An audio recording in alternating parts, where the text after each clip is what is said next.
How to mirror Galaxy screen to your TV wireless on Samsung Galaxy S26 Ultra. So let's start the video. First of all, go to App Library. Now here, so click on Settings App. Now in Setting, scroll down and click on Connected Devices.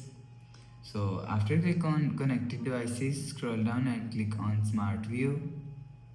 So after click on Smart View, now here showing you your device.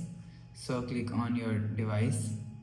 So after click on your device, you will see device is connecting. So you will see your device is connect on to your Smart View. So after the process, you will use phone and screen is showing on your screen. So after the process, go back to home screen, refresh phone. So that's how you can mirror screen to your TV wireless on Samsung Galaxy S26 Ultra.